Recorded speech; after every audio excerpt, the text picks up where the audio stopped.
사도신경으로 신앙고백 드리겠습니다. 나는 전능하신 아버지 하나님 천지의 창조주를 믿습니다. 나는 그의 유일하신 아들 우리 주 예수 그리스도를 믿습니다. 그는 성령으로 잉태되어 동정녀 마리아에게서 나시고 본디오 빌라도에게 고난을 받아 십자가에 못 박혀 죽으시고 장사된 지 사흘 만에 죽은 자 가운데서 다시 살아나셨으며 하늘에 오르시어 전능하신 아버지 하나님 우편에 앉아 계시다가 거기로부터 살아있는 자와 죽은 자를 심판하러 오십니다. 나는 성령을 믿으며 거룩한 공교회와 성도의 교제와 죄를 용서받는 것과 몸의 부활과 영생을 믿습니다. 아멘. 찬송가 539장 찬송 드리겠습니다.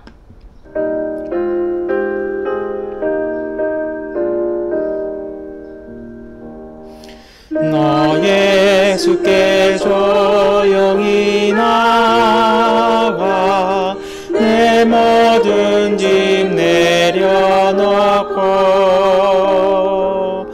주 십자가 사랑을 믿어 죄사함을 너 받으라. 주 예수께 조용히 나가 내 마음을 쏟아 넣어라. 너를 미리 보시는 주님 그 은혜를 베푸시리. 주 예수의 은혜를 입어 내 슬픔이 없어지리. 내 이웃을 사랑하여 너 받은 것 거저주라. 주 예수께 조용히 나가 내 마음을 쏟아 넣어라. 너를 미리 보시는 주님 그 은혜를 베푸시리. 주 예수를 친구로 삼아 늘 내 옆에 모시어라. 그 영원한 생명샘물에 내 마른 목 죽이어라. 주 예수께 조용히 나가 내 마음을 쏟아 넣어라. 너를 미리 보시는 주님 그 은혜를 베푸시리. 너 주님과 사귀어 살면 새 생명이 넘치리라. 주 예수를 찾는 이 앞에 참 밝은 빛 비추어라. 주 예수께 조용히 나가 내 마음을 쏟아 넣어라. 너를 미리 보시는 주님 그 은혜를 베푸시리. 누가복음 8장 11절부터 21절까지의 말씀을 세번역번 성경으로 함께 읽겠습니다. 그 비유의 뜻은 이러하다. 씨는 하나님의 말씀이다. 길가에 떨어진 것들은 말씀을 듣기는 하였으나 그 뒤에 악마가 와서 그들의 마음에서 말씀을 빼앗아감으로 믿지 못하고 구원을 받지 못하게 되는 사람들이다. 돌짝밭에 떨어진 것들은 들을 때에는 그 말씀을 기쁘게 받아들이지만 뿌리가 없으므로 잠시 동안 믿다가 시련의 때가 오면 떨어져 나가는 사람들이다. 가시 덤불에 떨어진 것들은 말씀을 들었으나 살아가는 동안에 근심과 재물과 인생의 향락에 사로잡혀서 열매를 맺는 데에 이르지 못하는 사람들이다. 그리고 좋은 땅에 떨어진 것들은 바르고 착한 마음으로 말씀을 듣고서 그것을 굳게 간직하여 견디는 가운데 열매를 맺는 사람들이다. 아무도 등불을 켜서 그릇으로 덮거나 침대 아래에다 놓지 않고 등경 위에다 올려놓아서 들어오는 사람들이 그 빛을 보게 한다. 숨겨둔 것은 드러나고 감추어둔 것은 알려져서 환히 나타나기 마련이다. 그러므로 너희는 조심하여 들어라. 가진 사람은 더 받을 것이요 가지지 못한 사람은 가진 줄로 생각하는 것마저 빼앗길 것이다. 예수의 어머니와 형제들이 예수께로 왔으나 무리 때문에 만날 수 없었다. 그래서 사람들이 예수께 전하였다. 선생님의 어머니와 형제들이 밖에 서서 선생님을 만나고 싶어 합니다. 예수께서 그들에게 말씀하셨다.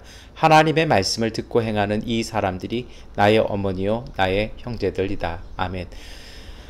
네, 오늘 우리가 누가복음 말씀 함께 읽으셨습니다. 우리가 읽은 말씀은요, 좋은 땅, 나쁜 땅에 뿌려진 씨앗에 대한 예수님의 그 제자들을 향한 그 설명 부분에 해당하는 말씀입니다. 이 비유의 내용은 다시 말씀을 드리진 않겠습니다. 근데 그 의미를 예수님께서 친절하게도 또 잘 설명을 해주시죠. 어떤 내용입니까? 간추려 보면 이런 것이에요.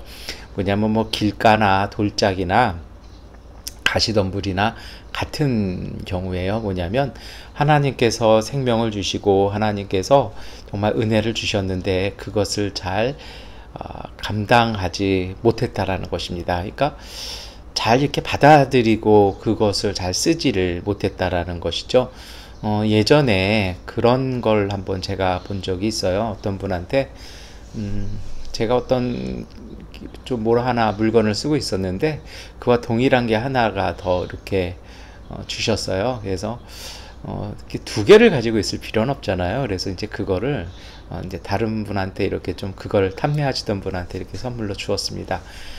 그러니 이제 선물 준 사람은 또 그게 있어요. 그래서 그 선물이 정말 잘 쓰이는지 안 쓰이는지 그게 또 궁금하거든요. 그래서 사실 저도 이제 그 마음을 제가 아니까 예전에 한번 그런 적이 있었어요. 어떤 분이 옷을 선물해 주셨는데 사이즈가 작은 거예요. 그래서 한 두 달, 석 달 동안 제가 열심히 이렇게 조절해 가지고 제 몸 사이즈를 줄여 가지고 그 옷을 입었던 적이 있습니다. 그리고 만날 때 그 옷을 입고 딱 나갔더니 너무 이렇게 좋아하시는 모습을 봤습니다.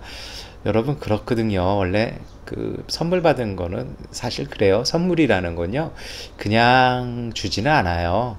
뭐냐면 원래 그거 전에 제가 한번 말씀드렸는데 혹시 기억나십니까? 선물을 가장 잘하는 방법은요 그거예요.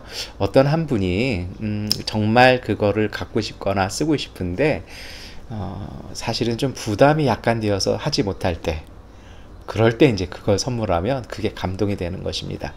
두 번째로는요, 이런 경우에요. 어떤 경우냐면 비슷할 수는 있는데요. 정말 꼭 필요한 것인데 갖지 못할 때, 그 필요성을 느끼지도 못하고 인지하지 못할 때 그 선물을 해드리고 그걸 잘 이렇게 설명을 해주면 이렇게 깨닫게 되잖아요. 아, 나한테 이게 필요하구나. 저도 지난 크리스마스 때 제 정말 좋아하는 지체한테, 가족처럼 지내는 부부한테 되게 좋은 선물을 받았어요. 이게 예전에 한 10년 전에 한번 있었는데 그거를 이제 이게 너무 오래돼서 쓰지 못하고 있다가 받았는데요. 얼마나 기쁘고 고맙던지요.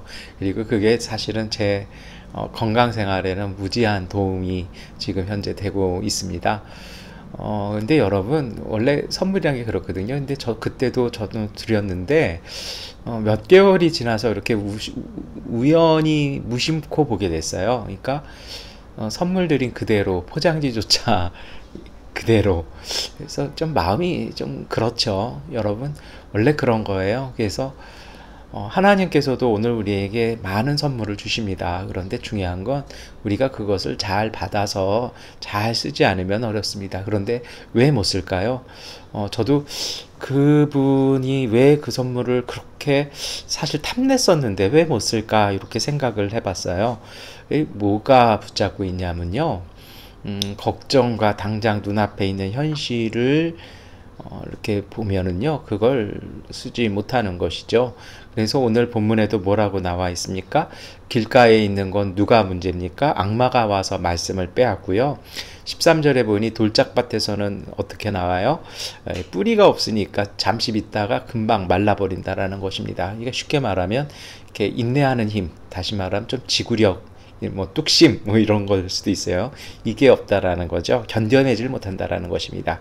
14절은요 아주 구체적으로 말씀을 하세요. 뭐냐면 근심과 재물과 인생의 향락, 그러면서 14절 말씀은요 그걸 구체적으로 뭐라 그러냐면 살아가는 동안에 생겨지는 일들로 인해서 열매까지 이룰 수 없다라는 것입니다.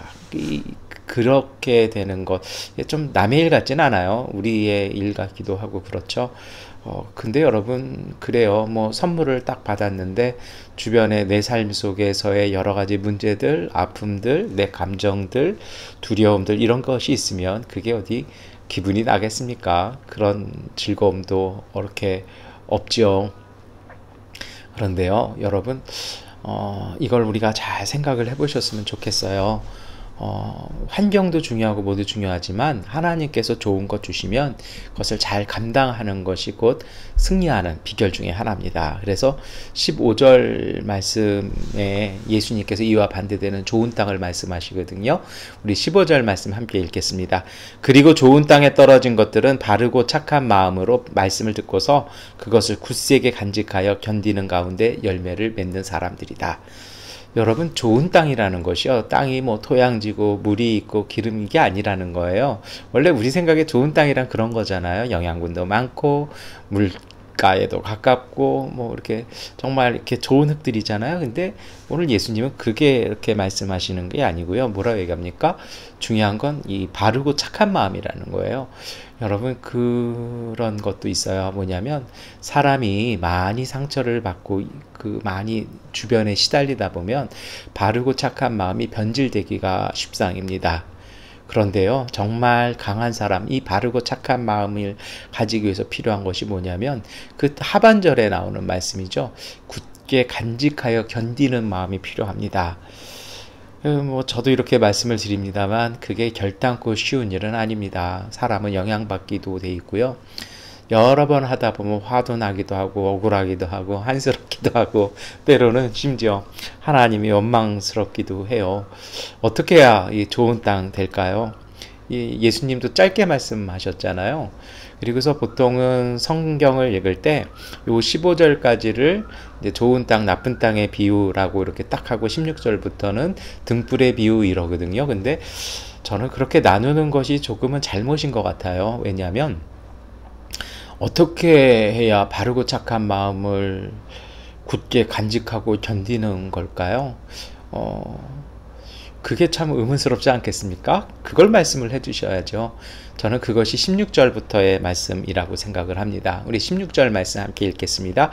아무도 등불을 켜서 그릇으로 덮거나 침대 아래에다 놓지 않고 등경 위에다 올려놓아서 들어오는 사람들이 그 빛을 보게 한다. 아멘.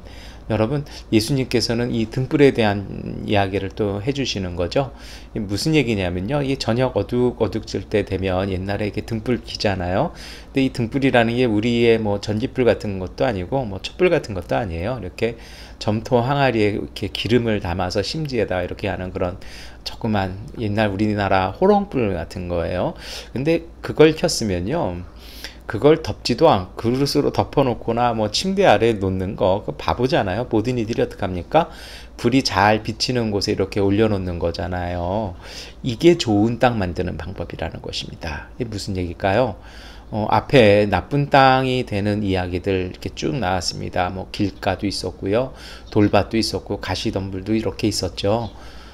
왜냐하면 그게 사실은 우리가 살아가는 삶의 모든 사람들이 경험하는 환경인 것 같아요. 그런데 어떻게 하는 것입니까? 많은 분들이 그런 생각해요. 이렇게 좋은 환경에서 태어나고 좋은 성장 배경을 가지면 사람들이 다 이렇게 건강해질 거라 생각을 하는데, 우리 그 사회 지면이나 이렇게 주변 둘러보세요. 그렇지 않아요. 탐욕적이거나 뭔가 또 인간관계에 문제 있는 사람들 얼마나 많아요. 이게 가졌으면 좀 가진 거에 감사하고 겸손한 사람이 있어야 되는데 참 드물다라는 생각을 해요. 그래서 오히려 좋은 땅에서 태어났는데 참 삐뚤어진 아니면은 때로는 돌연변이 같은 이렇게 열매들이 나오는 경우도 많이 봐요. 그래서 사실은요, 환경이나 이런 것이 중요하지는 않은 것 같아요. 물론 영향을 줄 수는 있을 것 같아요. 그러나 정말 중요한 것이 있습니다. 좋은 땅이 되는 사람, 바르고 착해서 잘 굳건히 견디어내고 간직할 수 있는 사람, 어떤 사람이냐면 저는 그것이 16절 말씀 같아요. 어렵고 힘든 상황이지만 하나님께서 주시는 그 기쁨들이 있잖아요.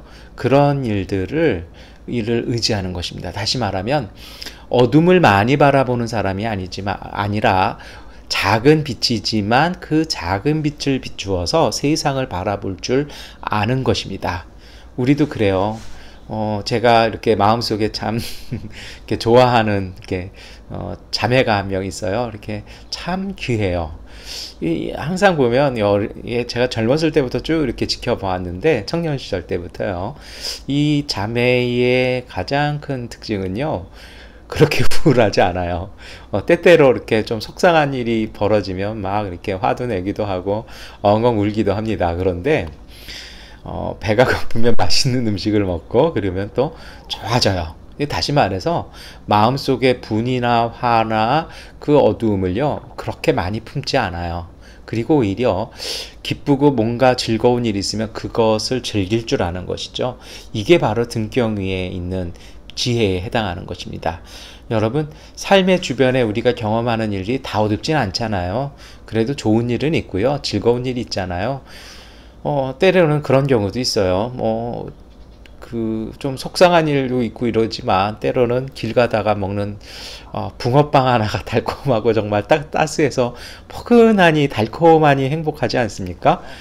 예전에 그랬던 것 같아요. 이게 그 20대 때 아니면 또 고등학생 때 친구들하고 가는데 이렇게 돈도 없고 이렇게 속상하기도 하고 춥기도 하고 그러면 친구들하고 이렇게 주머니 돈 서로 털어가지고 붕어빵 이렇게 해가지고 그거 몇 마리 사가지고 그걸 다시 또 머리, 몸통, 꼬리 나눠가지고 가위바위보 해가지고 길거리에서 웃으면서 막 먹으면서 손 뜨겁다고 호호 불고 이렇게 먹었던 그 행복, 그 즐거움이 있잖아요. 여러분, 삶을 살면서요, 그 즐거움과 행복을 우선시하는 것입니다. 그리고요, 그 기쁨에 힘입어서 보는 것입니다. 너무 어둠을 보면요, 어둠으로 빠져들어요. 예전에 제가 그런 말씀 또 드린 적이 있어요. 배를 오래 타는 사람들, 특히 해군에 계셨던 분들이요, 바다를 볼 때는 멀리서 보는 거지 난간에서 보았다가는 큰일 납니다. 왜요? 어느 순간 자기가 바닷속으로 쏙 빨려 들어가게 된다라는 거죠. 이게 무슨 체면 같은 그런 현상이 벌어지는 거죠. 마찬가지입니다. 어둠을 많이 보면 여러분, 그 어둠 속으로 잠식돼 버립니다. 그런데요, 어둠 속에 있지만 빛을 바라보면요, 위로 올라가는 것이죠. 해바라기를 보고 우리가 배울 것이 있습니다. 해바라기는 해를 바라보고 이렇게 움직인다고 해서 해바라기잖아요. 구름이 덮여 있고요, 비가 내려도 해바라기는요, 해가 떠 있는 쪽을 기가 막히게 방위를 잡아서 돌리고 있다라는 것이죠. 이것이 사실은 좋은 땅이 되는 비결입니다. 여러분, 이것뿐만이 아니에요. 우리가 때로는 좀 슬픈 일도 경험하고 나쁜 일도 경험합니다. 그런데 하나님은 공평하셔서 그 속에 좋은 일들도 주시고요, 행복한 일들도 주세요. 그 등경 위에 이 지혜 있는 사람, 좋은 땅을 가진 사람, 바르고 착한 마음을 가진 사람, 어떤 사람이냐면요, 그 어두운 삶 속에서 하나님께서 주신 그 좋은 것을 잘 활용할 줄 아는 사람입니다. 하나님께서 은혜를 주셔서 선물을 주셨는데 사는 게 우울하고 되는 일도 없고 뭘 해도 안 되는 것 같고 해서 저쪽으로 툭 던져놓으면 어떻게 될까요? 사실은 그게 모든 문제를 푸는 열쇠였는데요. 여러분, 그건 온전하지 못합니다. 하나님께서 주셨던 축복은요, 항상 작게 시작합니다. 하나님은요, 지혜로우셔서 소홀함이 없으십니다. 지나가고 보면 깨닫게 되는 것이 있어요. 아, 내가 절망했던 그 시간, 그 세월에 하나님께서 놀라운 은총의 역사를 시작하셨다라는 것입니다. 여러분, 다윗이 왕이 될 때 그가 자력으로 왕이 되지 못했습니다. 그래서 사무엘 하앱을 보면요, 이 다윗의 말년을 기록하잖아요. 거기에 뭐가 나옵니까? 이 30명의 용사에 대한 이름들이 쭉 나옵니다. 다시 말하면 우리식으로 얘기하면요, 건국 공신이라는 거예요. 근데 그 사람들이 다 어디서 만난 사람들입니까? 아둘람 동굴에서 만났던 사람들이고요. 다윗이 인생의 가장 질고를 겪었던 시절에, 가장 고생했던 시절에 만났던 사람이라는 것이죠. 하나님은요, 항상 그러십니다. 고난도 있고 어려움도 있다라면 하나님은 그 속에 반드시 축복의 열쇠를 함께 담아 주십니다. 문제는 어둠을 택할 것인지 아니면요, 하나님께서 주신 그 작아 보이는 생명을 선택할 것이냐라는 것입니다. 오늘 예수님 말씀하십니다. 정말 좋은 땅, 바르고 착한 마음, 잘 견뎌내는 가운데 열매를 맺어가는 사람들. 제가 이 말씀 여기에서 드리려고 아껴놓고 있었는데요. 15절 말씀 한번 다시 보세요. 어떻게 되어 있냐면 이렇게 되어 있잖아요. 바르고 착한 마음으로 말씀을 듣고서 그것을 굳게 간직하여 견디는 가운데 열매를 맺는 사람들이다. 견디는 가운데 열매를 맺는 거예요. 열매를 맺은 게 아니고요. 열매는요, 견디는 가운데 맺어졌다라는 거예요. 그것도 어떻게 해요? 열매는 스스로 맺어졌다라는 것입니다. 그런데 어떻게 하는 것입니까? 15절 말씀에 그 말씀을 듣고서요, 그 말씀을 꽉 붙잡고 그대로 지키고 살았다라는 거예요. 어렵고 힘들고, 이 사람도요, 그 가시덤불처럼 살아가는 동안에 근심, 재물, 인생의 향락 등으로 인해서 어려움도 겪습니다. 돌밭에 있어서 지구력도 모자르고 힘도 좀 부족해요. 시련도 겪어요. 때로는 길가에 뿌려진 것 같아서 악마가 와서 자꾸 잡고 흔들기도 해요. 그런데 이 좋은 땅인 사람, 이 바르고 착한 사람은요, 그 와중에도 하나님이 주신 그 말씀을 끝까지 붙잡고 견디어내더라는 것입니다. 그 견디고 나니까 그 속에서 열매가 자연스럽게 맺어졌다라는 것이죠. 여러분, 오늘 우리가 이 말씀 잘 기억했으면 좋겠습니다. 하나님은 우리에게 항상 은혜를 주십니다. 중요한 것은 우리가 받은 그 은혜를요, 소중히 붙잡고 잘 활용하는 것입니다. 오늘 이 말씀 묵상하면서 오늘 우리의 어려움도 있고 근심도 있을 수 있습니다. 그런데 하나님께서 주신 기쁨에 집중하십시오. 우리가 무엇을 해서 가장 즐거운 그 자리 속, 그것이 놀고 흥청망청하는 자리가 아니라 하나님 앞에서 우리가 하나님과 더불어 이웃과 더불어 즐거워할 수 있는 일들을 집중하시고 거기에서 위로를 얻으시기 바랍니다. 그 위로가 생명의 그 열매로 바뀌어 갈 것입니다. 이제 마지막 말씀을 드리겠습니다. 오늘 예수님은요, 이런 말씀을 쭉 해주시고요, 당부 말씀처럼 주시는 것이 있어요. 저는 그것이 17절 18절 말씀이라고 생각하는데 우리 함께 읽겠습니다. 숨겨둔 것은 드러나고 감추어둔 것은 알려져서 환히 나타나기 마련이다. 그러므로 너희는 조심하여 들어라. 가진 사람은 더 받을 것이요 가지지 못한 사람은 가진 줄로 생각하는 것마저 빼앗길 것이다. 아멘. 쭉 간직하고 붙잡았더니요, 시간이 지나가면서 그 진가가 드러나기 시작하고요, 그것이 생명줄이었다라는 것이 드러난다라는 것이죠. 이러지 못한 사람들, 받았는데도 그 작은 아픔 때문에, 눈앞의 어두움 때문에 그것을 툭 던져놓고 가시 돋친 채로 끊임없이 자책하며 주변 사람들을 찔러대기 시작하다 보면 그 받은 것까지도 빼앗기게 된다라는 준엄한 예수님의 가르침이 오늘 우리에게 말씀을 하십니다. 그리고 나서 예수님은 우리에게 말씀하시죠. 21절 말씀 함께 읽겠습니다. 예수께서 그들에게 말씀하셨다. 하나님의 말씀을 듣고 행하는 이 사람들이 나의 어머니요 나의 형제들이다.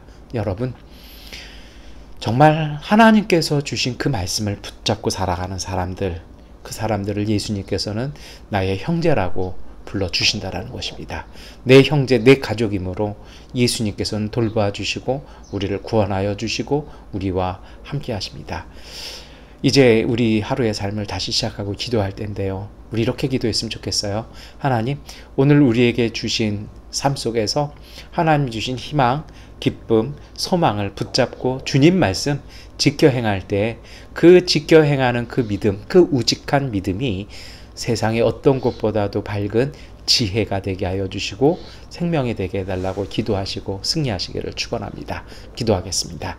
전능하신 아버지 하나님, 오늘 우리의 눈에는 모든 것이 어두워 보이고 나 혼자 뒤처진 것 같고 나 혼자 아무것도 없는 것 같습니다. 그러나 주님, 그러한 공허한 마음에 마음 빼앗기지 말게 하시고 주님께서 주신 소망과 주님 주신 기쁨과 주님의 말씀에 집중하여 그 말씀의 빛으로 오늘 우리의 삶을 환히 비추게 하시고 우리가 할 수 있는 작은 일을 통해서 성령께서 놀라운 일을 행하심을 믿고 실천하는 지혜 있는 믿음 되게 하여 주옵소서. 오늘도 진행되어지는 전기와 여러 가지 냉방 공사들 가운데 은혜 주시고 하나님 발전기에 은혜 주셔서 발전기를 공급할 수 있도록 은혜 더하여 주옵소서.